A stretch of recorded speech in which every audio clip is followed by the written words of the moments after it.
right, everybody, welcome. Good afternoon. If you are looking for the classroom experience for Humanities at Scholé Academy, you are in the right place. We're going to start here in just a minute, but I'm looking at our audience and just seeing everyone kind of populate in the room. So you have many faces looking at you today, and we're really excited about the extra help we have with some of our students. We have Mrs. Stoddard, Christy Stoddard, here with us. She is our Scholé Academy events coordinator, culture and events coordinator. So she's kind of running the behind the scenes today. So you have an opportunity during the event to ask questions in the Q&A. There's also a chat box, I believe. Is the chat box open for the audience or just the Q&A? The chat box is open for the audience, yes. Okay, so feel free to say hello and tell us where you're joining us from. I know we probably have a mix of instructors in the audience, as well as prospective families, and we might have some current families or families that are returning to us as we are just about to open preview week for 2023-24 academic year. So let me go ahead and kind of do some general announcements. Again, this is recorded. So if you're just now joining us or you come in late or you have to leave early, the whole thing's recorded and we'll provide it to you. And then of course, if you're joining us later and you're watching the recording, welcome, we're glad to have you. My name is Joanne Shinstock. I'm the director and principal of Scholé Academy. We have Mrs. Phaedra Shaltanis. She is one of our most excellent and beloved instructors. She's been with us for several years, and she is teaching humanities, history, literature. She has also been involved in our grammar program, and she has many talents and interests that make her such an excellent instructor for your children. So she's going to talk about our humanities program in general and focus on some updates that we have in our program. And as I said earlier at the start, we also have Christy Stoddard. She is our Scholé Academy Cultures and Events Coordinator. She has also been a former instructor with us, really not that long ago. So we're delighted that she's back and sharing her love for classical education with us just by helping us continue to care for our mission and vision in events like this. So if you're new to Scholé Academy, just briefly, I want to tell you kind of our story. So Scholé Academy started in 2014. It is an educational service line within Classical Academic Press. Our founder, Dr. Christopher Perrin, many of you know, or you've heard speak at conferences or podcasts or maybe through Classical U. So he is the man behind the vision, if you will, for everything that we do. So Scholé Academy started, like I said, in 2014, 2 classes, about 8 students. And then we've continued to grow from 8 to currently just about 3,000. And certainly over 3,000 unique student enrollments.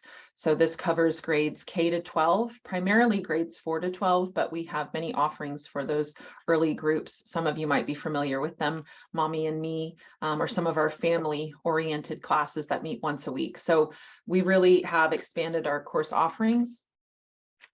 Learning courses online, it's classical, restful, engaging, and live. For this event, you see we have a chat box and Q&A, but our classes, we don't have that. And you're going to see in just a minute how a class runs and how we engage students with classical pedagogy. We also have 3 houses of studies. This is a part of our unique ecumenical mission. So families can register for courses in the Great Hall, which is where you see the majority of our courses: math, science, history, literature, Latin, music. Well, music is a new one. So I just kind of, spoiler alert, look for new courses coming, and music will be one of them in the Great Hall. But you'll also see the classes we've continued to offer year after year: well-ordered language, writing and rhetoric, great things in the Great Hall. And then from there, you can go to one of our houses of studies. Our teachers are specific to those Christian traditions. We have St. Raphael's School, which is the largest house. It is our school within the school, and that's in the Orthodox tradition. And then we have Canterbury House of Studies in the Anglican tradition and broader Reformed tradition. And then our newest, latest house that came to be this year is the Aquinas House of Studies for our Catholic families. Like I said, the teachers are specific to those traditions when they're teaching in that house, but families do not have to be attending churches that are specific to that tradition. You might just be interested in a particular topic that one of the houses is offering. And so the houses are welcome and open to all. Just know that the teachers who teach in those houses will be teaching from that specific tradition, and they are practicing Christians in that specific tradition. So it's a really beautiful layout, we think. And we've taken it from Mere Christianity from C.S. Lewis, that idea where you enter into the hall, there's common ground. That's our common Christian tradition where we rally behind the Nicene Creed, and we can love and respect each other as brothers and sisters in Christ. But then we also are encouraged to leave the Great Hall and go into our rooms. And so that's where that idea comes from, C.S. Lewis, Mere Christianity. There are many other events and things that happen at our school, student groups, things like that. And we're going to have an open house February 7th. So if you want to come back to that event or look for that recording, that's where you'll have an opportunity to meet with other teachers and hear from the admin team in general about Scholé Academy at large. But for now, that's just a quick summary of who we are as a school. And then I want to introduce our guest lecturer, guest teacher, if you will, for today, Phaedra Shaltanis. She is the department chair of our Humanities program. As I said, she is a seasoned classical educator, 20 years of experience in classical tradition. Her experience also includes home educating her 4 children, teaching in private schools, creating classical curriculum, and serving as a leader in various programs, mentoring parents and other teachers in classical education. Phaedra cherishes conversations built on God's truth and strives to engage others through discourse, particularly in the areas of literature and history. She hopes to encourage her students toward a stronger ardor for language as they seek after God and treasure their membership in Christ's kingdom. And I just found out recently that she's an artist. So she has all these lovely hidden talents. So with that, Phaedra, welcome. I hand it to you. Thank you so much. Thank you for those kind words. For all the years that I've taught in schools, I want to say that this has been my favorite experience. And I want to share some reasons why I love Scholé Academy and why I hope you give it a chance, and hopefully you can be blessed in similar ways. First, look at these wonderful students who have given their Friday afternoon to be with us, and I thank you very much for being here. The students make this teaching so wonderful.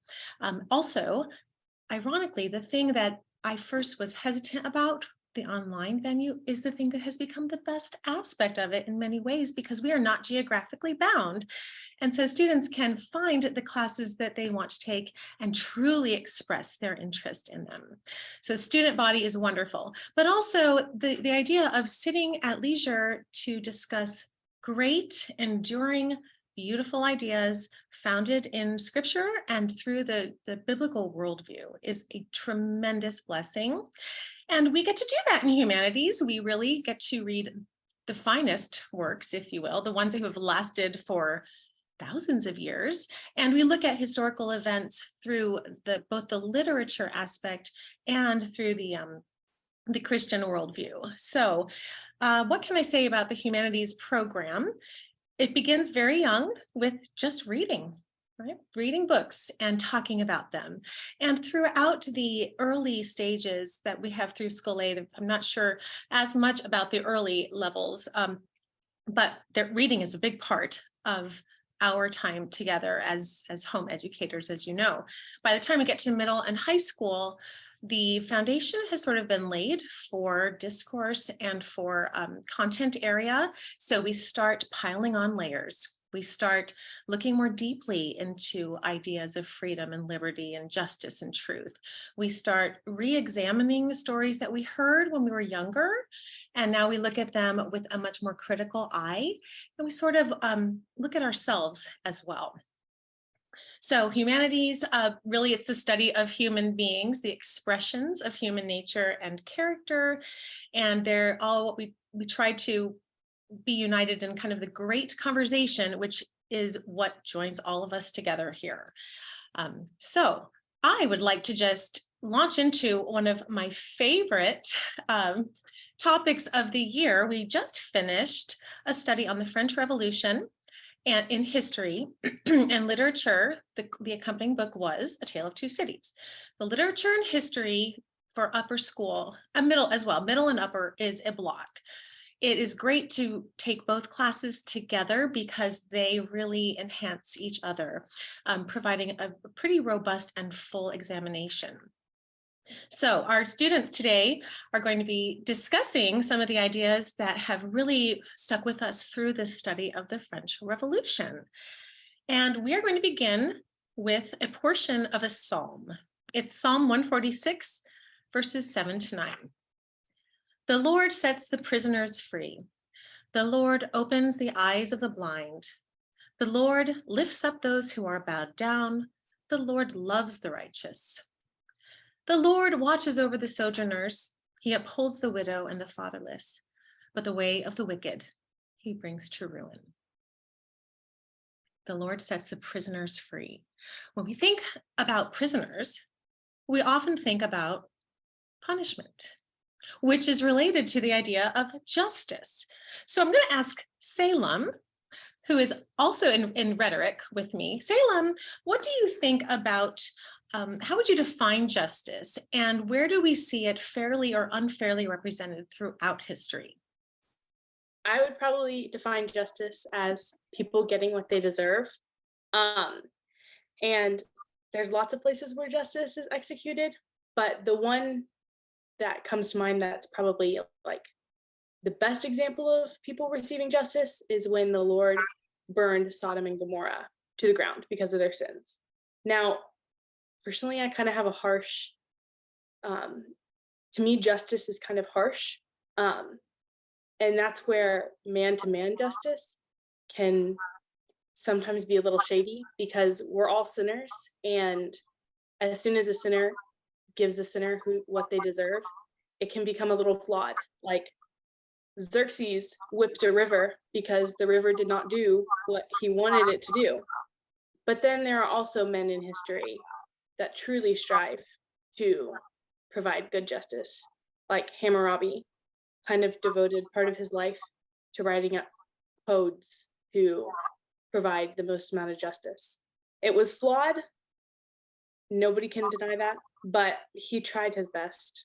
And to me, that's kind of what justice is. But then a more modern sense of justice would be the poor and those who have been mistreated, being raised up and given back what has been taken from them.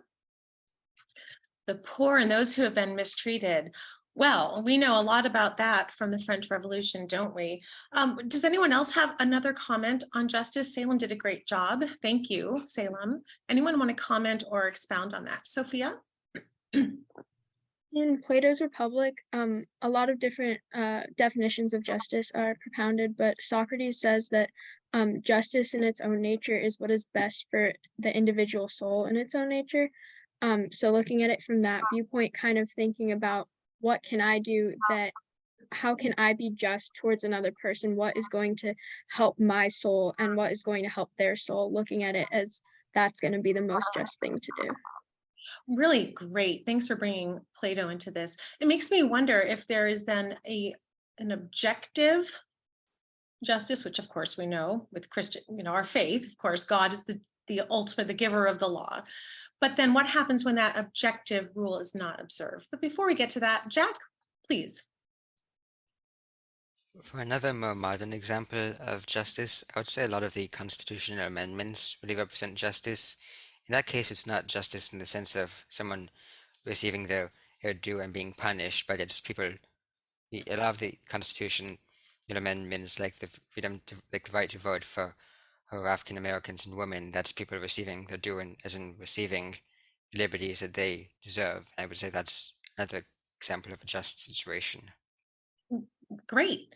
So what is the Bill of Rights outlines? I know this is not an American government or American history, but what is one of the most important foundational principles of human rights and justice? Amelia. So I was reading through the Bill of Rights for History the other day, and it was interesting because a difference that it had from the French Declaration of the Rights of Man was that our rights are God-given. So why our rights are even important is because they come from a good creator. So I found that to be just like a very fundamental thing about rights, is they matter only in their relation to being given by God. Beautiful. Right. We hold these truths to be self-evident that, who can finish that? Salem. All men are created equal. Great. Okay. So we are beginning with that premise. We understand that. But sadly, throughout history, not everyone did. So let's talk about the French Revolution, shall we? What were some examples of injustice that led to the French Revolution? And they went on for a long time before the French Revolution even started. What can you remember, Bryn? Well, sort of the beginning of it was that the monarchy were the people who chose to fight with England for parts of the America. And so it's just interesting because they lost all their money almost in that war and other wars leading up to the French Revolution, which made them want to tax the third estate even more. And so the third estate never got a say in any of it. They weren't the ones who lost France's money. The monarchy was, and the monarchy still taxed them. That's so true. And Bryn or anyone else really, would you like to explain, just as a reminder to us, what the Estates General were, and especially the third estate? Jack?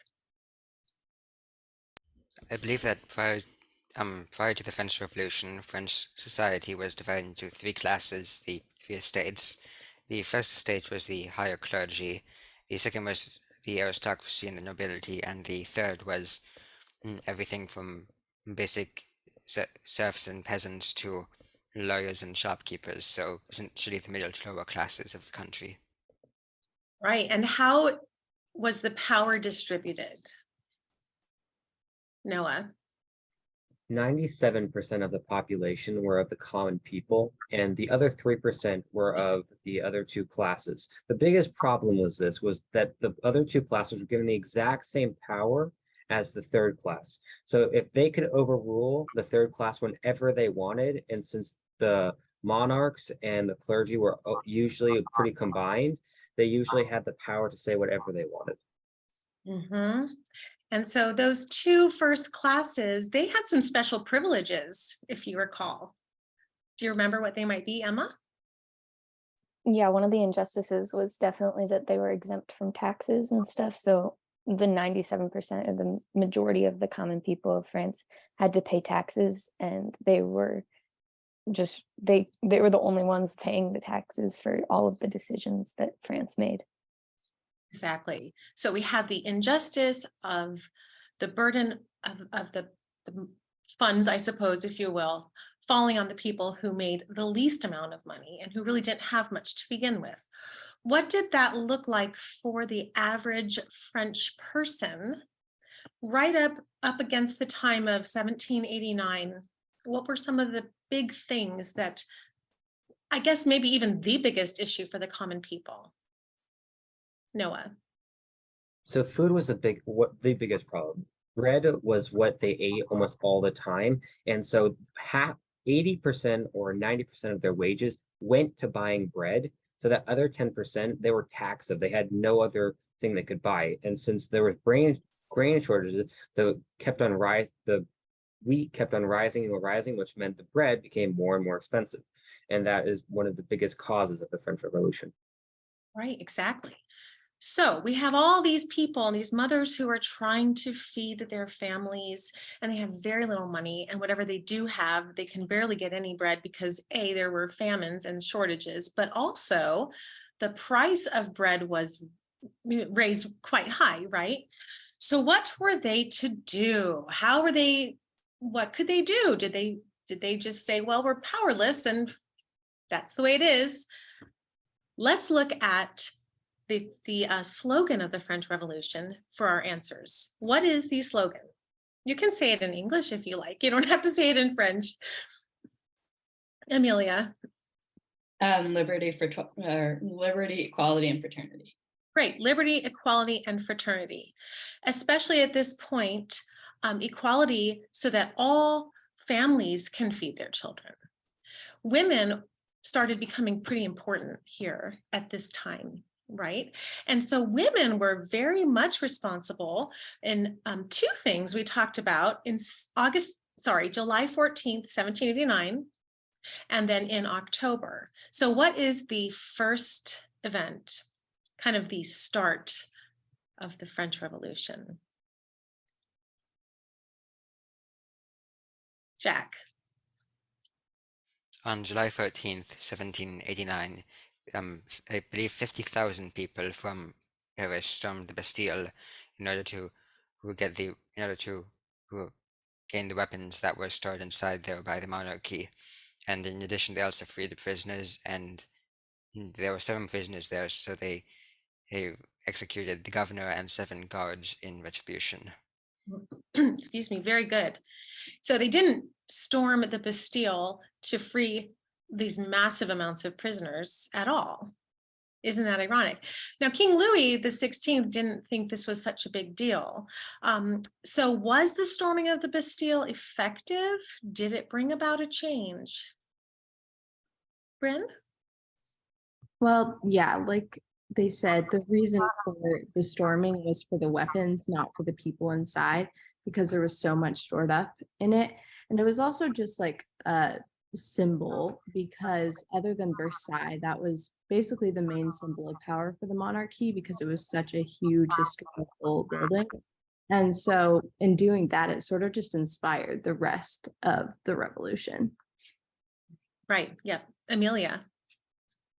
And adding on to that, like King Louis's response of basic failure to address what had happened, I think was setting, like, he just totally underestimated what the people were capable of. And I think they saw that and they were like, okay, so how much can we get away with here? And because there was no retribution for that, I think that also spurred a lot of like hope about what they could actually accomplish.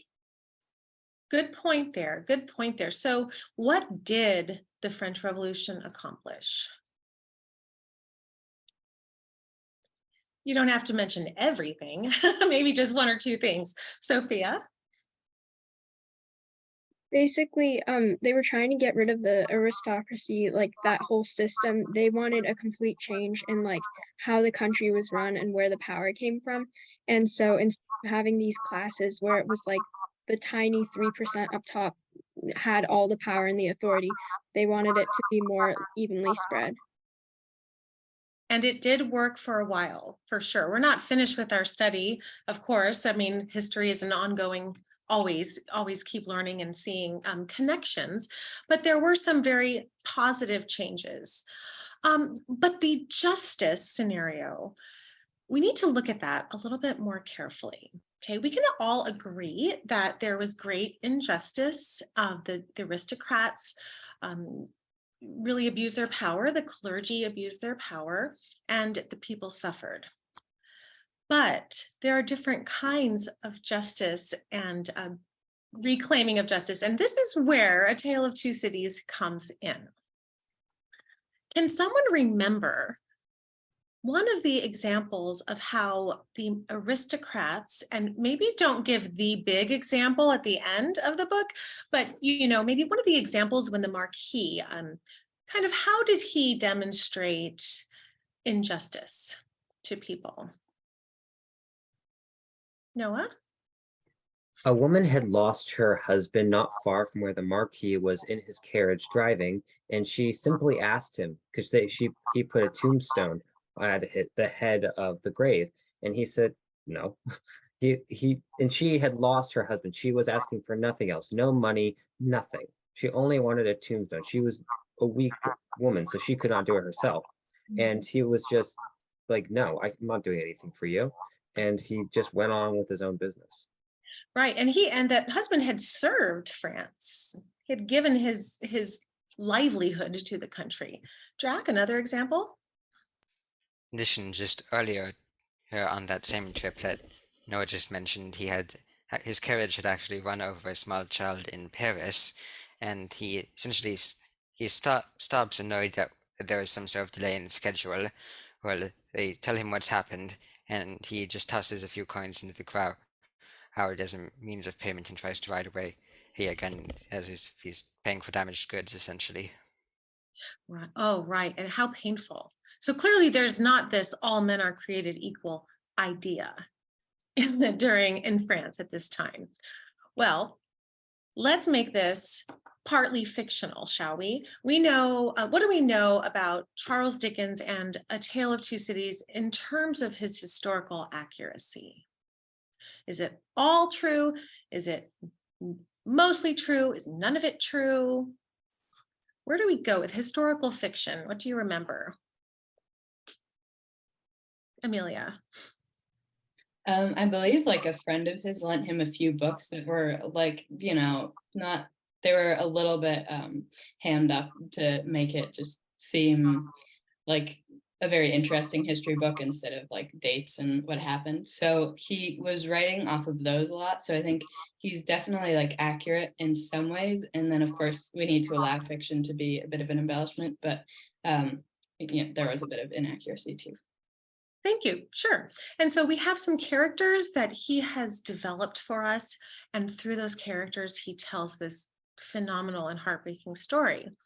And we're going to ask Miss Sophia to read a section from Book 2, Chapter 16, Still Knitting.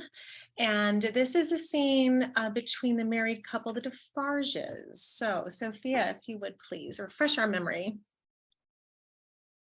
Well then, said Defarge, as if a thought were wrung out of his breast, it is a long time.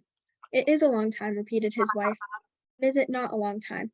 Vengeance and retribution require a long time. It is the rule. It does not take a long time to strike a man with lightning, said Defarge. How long, demanded Madame composedly, does it take to make and store the lightning? Tell me. Defarge raised his head thoughtfully, as if there were something in that too. It does not take a long time, said Madame, for an earthquake to swallow a town. Well, tell me how long it takes to prepare the earthquake. A long time, I suppose, said Defarge. But when it is ready, it takes place and grinds to pieces everything before it. In the meantime, it is always preparing, though it is not seen or heard. That is your consolation. Keep it. Thank you, Sophia. I get chills when I read or hear that. I mean, it's beautiful writing. It only takes a moment for lightning to strike and destroy, but how long to build and store the lightning? Who can explain this metaphor? What are the Defarges talking about, Sophia? So basically in the story, they were like the head of the revolution in their town there. And so Madame Defarge's husband is kind of like losing strength a little bit and is like, this is taking so long, like, is it really worth it? Like, nothing's going to change. And so she's basically trying to inspire him by telling him, look, like, nothing is going to happen right now, but every little effort that we give, it's putting this into the making of the lightning, and someday the lightning, and it's going to come really hard. Right. Did it? In the French Revolution? Who wants to talk about that? What was the lightning-ish kind of that, or the earthquake, that period of time? Amelia. I would definitely say it was the Reign of Terror, which was like a period of like 18 months to 3 years where 50,000 or more people were killed. And it was just like a very quick purge of the country, of basically all aristocracy, everybody who's suspected of being like a royalist still to some degree, and then just like everyone that you could possibly find that would have any connection to being a rebel against the rebels, basically. Right. Good. Salem, anything else to add? Yeah, it's kind of like it was a very chaotic strike back because so many people died who were definitely originally opposed to the government, but those who were also a part of the revolution, in the end, a lot of those leaders ended up dying too. So it's kind of like, where is this justice in the French Revolution? Like, it almost seemed like it was lost in the flurry of murders.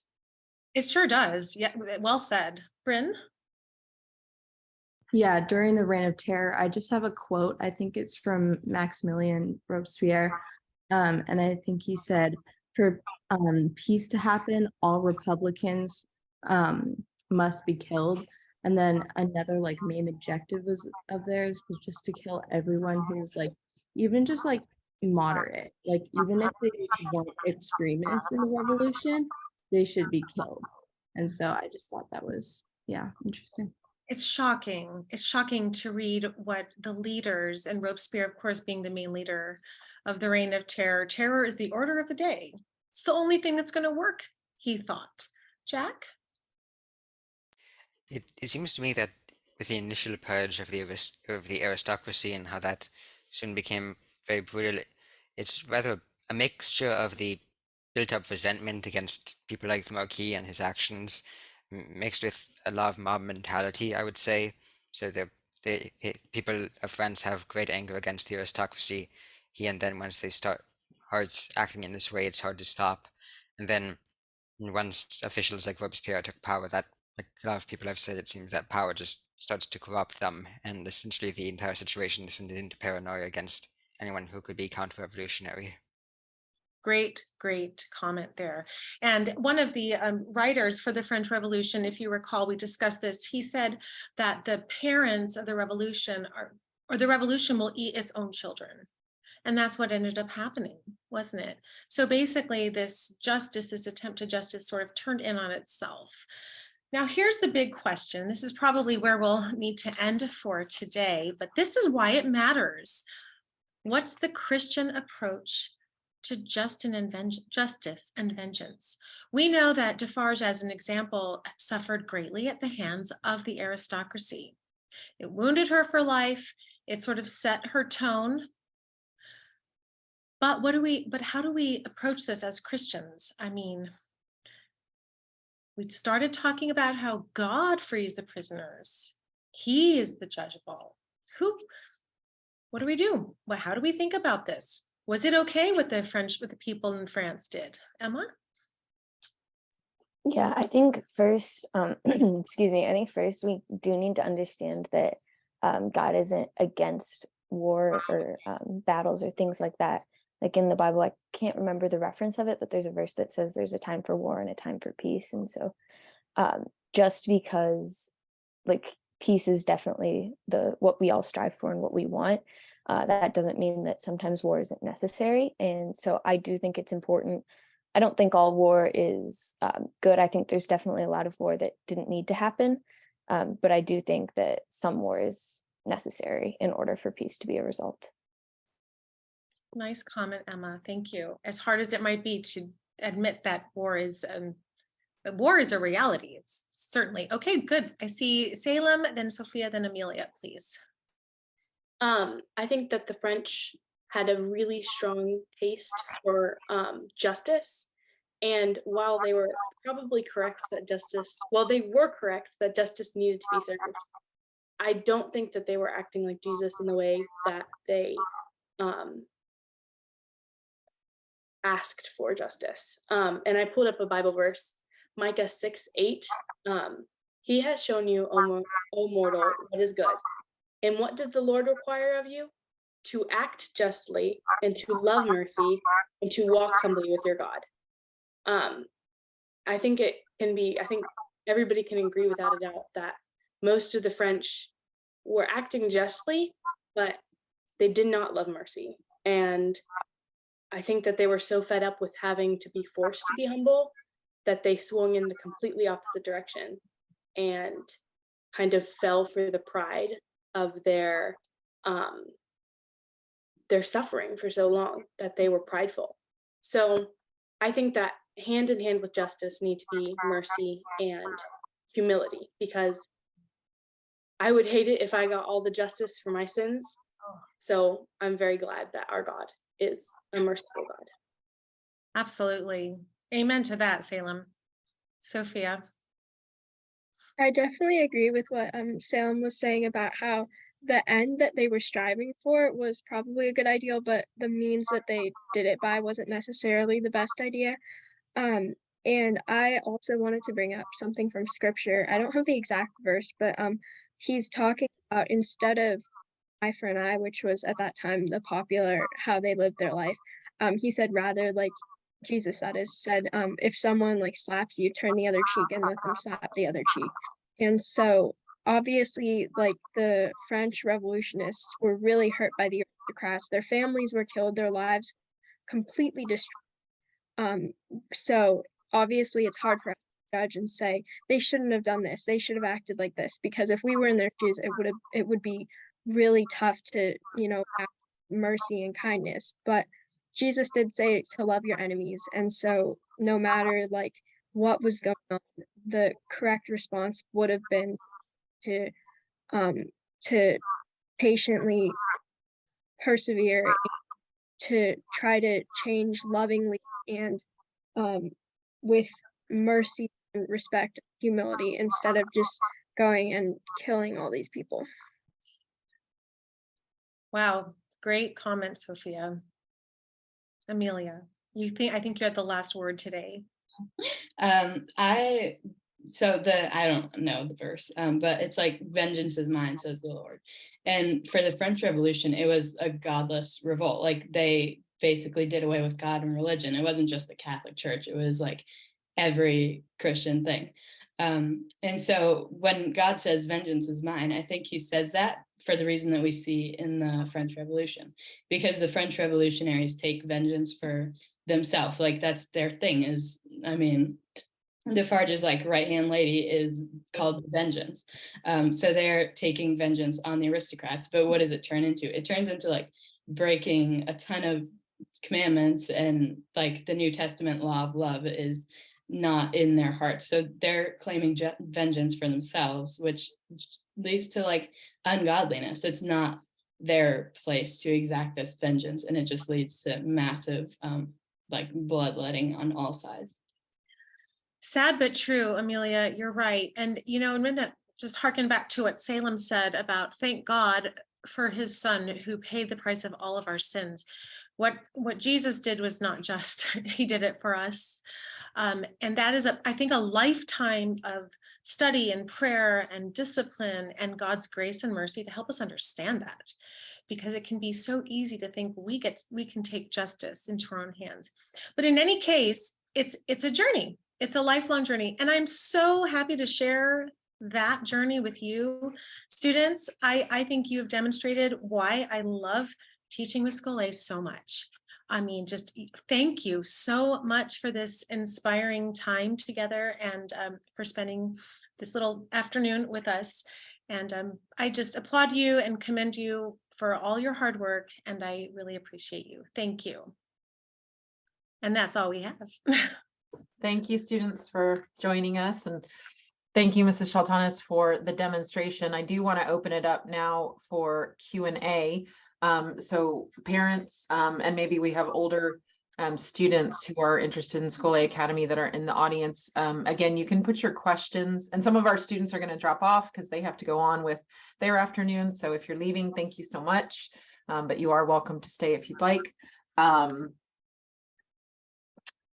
You can put your questions in the chat box, or you can also use the Q&A, and we can respond to those questions there.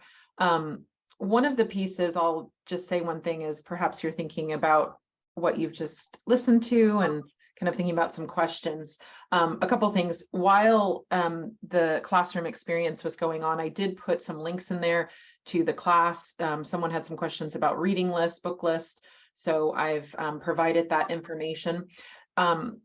As you can see in our upper school classes, we do talk about certainly very important topics as it relates to history, as it relates to man, humanity, and our relationship to God. And so one of the critical pieces I think about, why our program is so good at Scholé Academy, if you're on our website, and I'm going to share the link here in just a minute, it's called our Faith and Culture page. This is an important piece, especially for classes that are grades 7 to 12, like the one that you're seeing today, but certainly even into our middle school, our logic classes. But we don't shy away from healthy debate, or we don't shy away from talking about important issues, big issues throughout history. And we saw some of that today. And so I'm grateful that we had that opportunity, because that is a part of our classes in terms of what we mean when we say active reading. Our classes, even all the way down into the lower school, like Phaedra was talking about at the start, they are reading courses.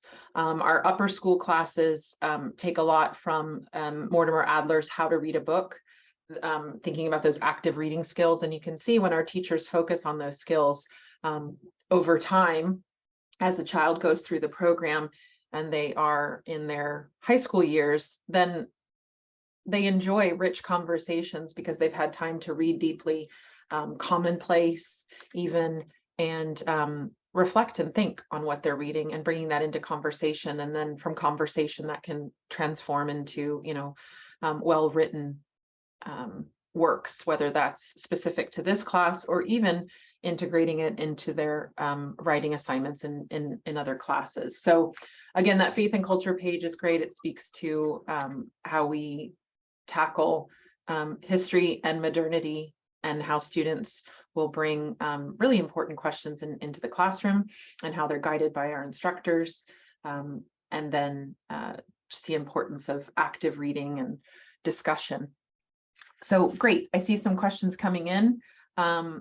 Question, what does homework look like in upper school humanities? So Phaedra, you want to talk a little bit about that? Sure. Reading is first and foremost. We read, I can't say every night, but we kind of stagger as far as the amount that we want to accomplish for a given text. So reading, and then as far as my courses and others, every instructor might have a different activity, but we use dialectical notes, which are just focusing on quotes and then responding to them in a notebook. This is maybe similar to a reading journal of some sort. Commonplace books are great. So there will be a given amount of pages between our classes. So Tuesday, Thursday, I'll give one assignment. Then there's usually a response, either a contemplation or dialectical notes, or just even response questions. What do you think about Madame Defarge's quote regarding the earthquake? And then those students get to decide how much time they want to spend on those assignments. I've had everywhere from, 1 paragraph response to 6 pages response on the same assignment from different students, which is really great. It's wonderful, because that's kind of what we want to foster. So I think that it's a fair amount. It's again, struggling or trying to achieve that rigor, but rest. It's a constant effort. Yeah, and I think that's great that you brought that up, because before we go on to the next question, there is always that question about, well, what do you mean by restful learning, and how do you have that balance? And in terms of restful learning at Scholé Academy, we talk about contemplative learning. So specific to these courses, active reading, engaging with the text, note-taking, rereading, having discussions in class. So in terms of restful, we want our parents to understand that that's what we mean. It's about contemplative learning, having time to dive deep into the things that are most important. You're still going to have the rigor. You're still going to have struggles as students. Sometimes there could be difficult reading passages. There could be questions that we don't fully understand and arrive at an answer. But again, that's all a part of the process of rich discussion and seeking truth. So I do think it's important to clarify what we mean when we say restful learning. And Another way also to respond to the homework is, again, this is on average, and like Phaedra was saying, every student is different. Their learning styles are different and their needs are different. But for the courses we're talking about, they meet twice a week, 75-minute sessions. And I would say on average, on their off days, they're spending 45 minutes perhaps on their class, whether that's reading outside of class or maybe it's working on a written assignment. And yes, that's going to be less for some, more for other students. But it is important that our families know that when the students are not online in their live classes, their off days aren't necessarily meant to be like away from school. They should still, as diligent students, create a schedule to where they're going to sit down with their history or with their literature or what have you, and have time carved out, even though it's not a day where they're meeting live for the classroom. We have another great question about some of our students who are early high school students, maybe 9th grade, 14, 15 years old. If they're not ready for the high school classes, can they enroll in middle school classes? And specifically, there was a question, do we have the British Lit in the middle school? So Phaedra, do you want to talk a little bit about our middle school offerings and maybe how some of those students that are on the borderline, how they might navigate registration and placement assessments? Sure. We do have a middle school Reformation, Middle Ages, and Renaissance course, not specifically Western. The course I was demonstrating today is British literature and then Western history, Enlightenment to Industrial Age. So middle school is not quite as specific to that time period, but the main difference I would say is in the skill set as far as the scholarship and what we would expect from the younger students versus the older students. Certainly reading texts like the Song of Roland or Le Morte d'Arthur, those are hard texts, and we wouldn't expect a middle school student to jump right in and master it right away. So the middle school will see some of these texts and get accustomed to these ideas. And then hopefully the plan is that they will revisit a few years later in high school, and then they'll have a foundation and then can apply their further skills and their knowledge to, a more in-depth study. I think I addressed everything you asked. I'm not sure. Yeah, that's great. Oh, go ahead. The question was, are they allowed? Is a 9th grader allowed to take a middle school course? Do you want to respond to that, Joanne? As far as sure. We're kind of touching on a couple questions that are asking somewhat of the same question, but I did put a link in the chat box that takes you to our curriculum map. I think I can do it. Yeah. So I want to share. Do you all see a curriculum map? Okay, so this is on our all course page. It's a link right at the top. And of course it starts with lower school, but you can start here with 6th grade and just look at the history block and you can see what we recommend. You don't have to necessarily follow this, but obviously, certainly with history, we look at ancient world on into medieval, and then you can see there as 9th graders or 10th graders, depending upon where they are, they can start taking the high school history literature classes. One of the benefits of the program, if they start with us in middle school, they will revisit some of this same works in high school. They might have that opportunity because our high school teachers each year look at our reading list. Phaedra's done an excellent job at talking with our middle and upper school teachers to refine our book list. So the goal is that students in the middle school gain familiarity, not just with specific text, but with this concept of active reading and Socratic discussion. They're developing that. Now, we always have students that come to us in the high school that might have been with our program or another similar program, so they're very comfortable with that format. But we will have new students join us. And we do have a placement process. Our instructors manage that with each family on a case-by-case basis. For a history or literature course, it could just be a parent-teacher-student conference on Zoom to talk about what the child has been reading before or types of writing assignments, reading expectations. The teacher might give some kind of written assessment and ask for the student to complete that. But once a family registers for a course, so purchases a seat, the instructor can see their roster, and we usually start placement assessments the end of the school year through the summer.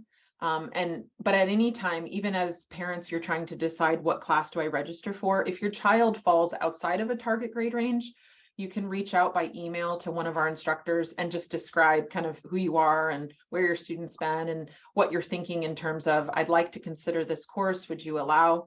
And many times just through basic exchange of information, an instructor can give you an informed decision to say, you know what, it sounds like your 8th grader is ready for this course, or even though you have an older student, I think this middle school course is a better fit for them. So we really encourage that conversation. We see parents as the primary educators because we do work with homeschooling families. So parents, you are the headmaster, the director, the principal of your school, and you know your child the best. So we want to get the placements right. And so sometimes we need to have those conversations. There's another question here, just to dive deep, perhaps into the writing component of class. These classes in middle and upper school are reading courses, but there are writing components. So Phaedra, maybe you could describe some of the writing assignments.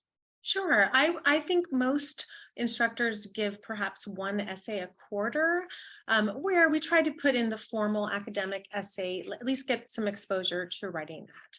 But there is, I believe, a lot of writing in terms of just response questions or contemplating a quote. In history, there might be research projects where perhaps research 4 or 5 different topic and write a small paragraph for each. So I think there's a lot of variety in terms of the writing, but there is generally a written assignment that accompanies every reading assignment. And that's so that we can help the students really learn, again, those critical reading skills and help them practice active focused reading. We also do close reading a lot in classes and just kind of put a quote on the screen, and we can spend 15 to 20 minutes on it. And that in a way is part of the writing process because it's the pre-writing and it's the discussion that happens. And then they can go on their own and then apply all those thoughts into the written word. That's great. And I did just want to make an announcement to some of the discussion going on in the chat box. So on February 6th, Monday at 9 a.m., we're going to flip the website, and new courses, updated schedules for 23-24 will be available. So right now, just not to confuse anybody, when you're looking at the website, it's specific to this current academic year, 22-23, but Monday morning, 9 a.m. Eastern, it'll switch and you'll see new course offerings. We do have additional history courses that are coming for our lower school, early 5th, 6th grader, so kind of the middle school boundary as well. And that's what Miss Emily Brigham is noticing. So the Curious Historian, some of you might know, maybe your children have already been taking level A. We're going to be bringing in new courses there as well. So there are a lot of new courses coming, including in our upper school humanities offerings, and in the Canterbury House of Studies. There are going to be in that Anglican and Reformed Protestant tradition additional courses within that history literature vein that you might want to explore as well. So plenty opportunity to find ways to study what we say kind of the core in terms of history units and literature units, but we also have classes that really allow you to dive deep and enrich in some of these content areas. Let's see. We had a question here, a couple questions. So I understand these are block classes, history and lit. We were present for a class about 45 minutes. So yes, the way that things are structured, each class is 60 to 75 minutes, meeting twice a week. There's typically a 15-minute block of rest between the history and the literature, or literature might go first. On occasion, you'll see that an instructor might offer history at one time and literature on another day, but for the most part, the blocks are offered as one right before the other with the 15 minutes. Now, families do not have to purchase the block. So you could do just history or you could do just literature. And that's just the flexibility that we give our families. And I would say most students take the full block. I know there's a question there about, do they do both? Do some, opt out? In my years of teaching the history block, most take it. I usually have one or two that might be kind of an outlier just in literature or just in history. I don't know, Phaedra, what you have seen this year. Majority take both, and I strongly recommend that for numerous reasons. It's almost like there's an exponential gain in both literature and history when they are taken together. I hope that the students demonstrated that. And it's really neat too to be able to flip back and forth between the history and the literature, and then they synthesize all these ideas, and it's beautiful to watch. So if at all possible, I think that would be a great goal, to have students in both classes, that the whole block. Yeah, absolutely. Are there any other questions? I know we are just about out of time, and it's Friday, so I don't want to keep anyone late. I'll kind of make some closing announcements, and if there's any other questions, you can put it in there. And for some reason, if we've missed your question, you can email support@scholeacademy.com. You can also go on our website under About Us and look for the instructor page, and that's where you'll find Phaedra's direct email, so you can reach out to her and ask questions about what you saw today, or any of the classes in our humanities department through our history and literature offerings. And then, like I said, upcoming, we have open house February 7th at 7 a.m. Eastern. We are promoting that online and in our e-newsletter, so you can find a registration link and join us for that as well. And I think that's about it. So Phaedra, any closing comments? Or I do have one. Having homeschooled my own children, I had plenty of moments of feeling overwhelmed and insufficient and inadequate. And that's one of the great and most beautiful things about Scholé, is the restful approach. And one thing I've come to just remind myself is we can't get to everything that's beautiful and good in the world. So let's make sure that whatever we give them, our children, is good and beautiful. We won't get to it all. That's okay. There's time. But I think you'll find the good and beautiful and true here at Scholé. Thank you, Phaedra. Christy, any closing remarks on technology or follow-up that I missed? I think you covered everything. Thank you. All right. Well, please look for a follow-up email. If you've registered for this event, you will receive the recording link, whether you're here with us now live or obviously you're going to be watching it later. And we just thank you so much for having an interest in our school. And we look forward to helping you through the enrollment process. Again, new families can start registering Monday, February 13th at 9 a.m. and preview week will start Monday, February 6th at 9 a.m. And you can start to plan and maybe reach out to instructors and kind of forecast what you're going to want to do. So thank you again. Thank you, Phaedra. This was a delight. Thank you, Christy, for your help. We will see everyone later.